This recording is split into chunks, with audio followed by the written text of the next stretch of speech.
IPL 2024ರಲ್ಲಿ ಸತತ 3 ಸೋಲಿನ ನಂತರ ಬದಲಾಯಿತು ಆರ್ಸಿಬಿಯ ಸಂಪೂರ್ಣ ಪ್ಲೇಯಿಂಗ್ 11. 3 ದಿಗ್ಗಜ ಆಟಗಾರರು ಆದರೂ ತಂಡದಿಂದ ಹೊರಗೆ. ಹಾಗಾದರೆ ಮುಂಬೈ ವಿರುದ್ಧ ಆಡಲಿರುವ ಆರ್ಸಿಬಿಯ ಅಪಾಯಕಾರಿಯಾದ ಪ್ಲೇಯಿಂಗ್ 11 ಯಾವುದು ಎಂಬುದನ್ನು ಈ ವಿಡಿಯೋದಲ್ಲಿ ತಿಳಿಸುತ್ತೇವೆ. ಆದರೆ ಅದಕ್ಕೂ ಮುನ್ನ ನಿಮ್ಮ ಪ್ರಕಾರ ವಿರಾಟ್ ಕೊಹ್ಲಿ ಹಾಗೂ ಹಾರ್ದಿಕ್ ಪಾಂಡ್ಯನಲ್ಲಿ ಯಾರು ಉತ್ತಮವಾದ ಆಟಗಾರ ಎಂದು ಕಮೆಂಟ್ ಮಾಡುವ ಮೂಲಕ ತಿಳಿಸಿ. ಸ್ನೇಹಿತರೆ, IPL 2024 ಆರಂಭವಾದಾಗಿನಿಂದ ಆರ್ಸಿಬಿ ತಂಡ ಬಹಳ ಕಳಪೆಯಾಗಿ ಆಡುತ್ತಿದೆ. ಏಕೆಂದರೆ ಇದುವರೆಗೆ ಆರ್ಸಿಬಿ ತಂಡ 5 ಪಂದ್ಯವನ್ನು ಆಡಿದ್ದು ಕೇವಲ 1 ಪಂದ್ಯವನ್ನು ಗೆದ್ದು 4 ಪಂದ್ಯವನ್ನು ಹೀನಾಯವಾಗಿ ಸೋತಿದೆ. ಮತ್ತು ಈಗ ಆರ್ಸಿಬಿ ತನ್ನ 6ನೇ ಪಂದ್ಯವನ್ನು ಮುಂಬೈ ವಿರುದ್ಧ ಏಪ್ರಿಲ್ 11ರಂದು ವಾಂಖೇಡೆ ಸ್ಟೇಡಿಯಂನಲ್ಲಿ ಆಡಲಿದೆ. ಹಾಗೂ ಎರಡೂ ತಂಡಗಳ ನಡುವಿನ ಈ ಪಂದ್ಯ ಭಾರತೀಯ ಸಮಯದ ಪ್ರಕಾರ ರಾತ್ರಿ 7:30ಕ್ಕೆ ಆರಂಭವಾಗಲಿದೆ. ಮತ್ತು ಮುಂಬೈ ತಂಡದ ಬಗ್ಗೆ ಮಾತನಾಡಿದರೆ IPL 2024 ಆರಂಭವಾದಾಗಿನಿಂದ ಮುಂಬೈ ತಂಡ ಕೂಡ ಅಷ್ಟು ಉತ್ತಮವಾಗಿ ಆಡುತ್ತಿಲ್ಲ.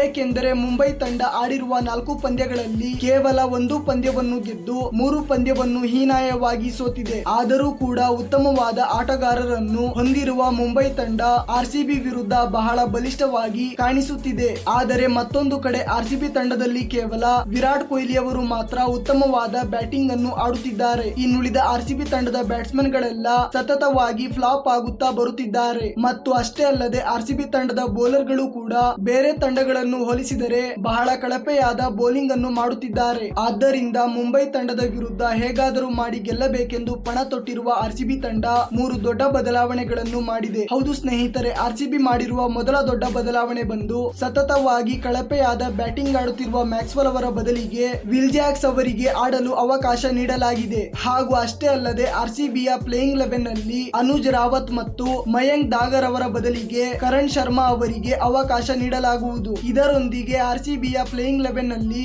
ನಮಗೆ 3 ದೊಡ್ಡ ಬದಲಾವಣೆ ಕಾಣಿಸಿಕೊಳ್ಳಬಹುದು. ಮುಂಬೈ ವಿರುದ್ಧ ನಡೆಯಲಿರುವ ಪಂದ್ಯಕ್ಕಾಗಿ ಆರ್ಸಿಬಿಯ ಪ್ಲೇಯಿಂಗ್ 11 ಬಗ್ಗೆ ಮಾತನಾಡಿದರೆ ಈ ಪ್ಲೇಯಿಂಗ್ 11 ನಲ್ಲಿ Virat Kohli, Faf du Plessis, Rajat Patidar, Will Jacks, Cameron Green, Dinesh Karthik, Anuj Rawat, Reece Topley, Karan Sharma, Mohammed Siraj ಮತ್ತು ಯಶ್ ದಯಾಲ್ ಅವರು ಆಡುತ್ತಾ ಕಾಣಿಸಿಕೊಳ್ಳಲಿದ್ದಾರೆ. ಸ್ನೇಹಿತರೆ, ನಿಮ್ಮ ಪ್ರಕಾರ ಆರ್ಸಿಬಿಯ ಪ್ಲೇಯಿಂಗ್ 11 ಹೇಗಿರಬೇಕೆಂದು ಕಮೆಂಟ್ ಮಾಡುವ ಮೂಲಕ ನಿಮ್ಮ ಅಭಿಪ್ರಾಯವನ್ನು ತಿಳಿಸಿ.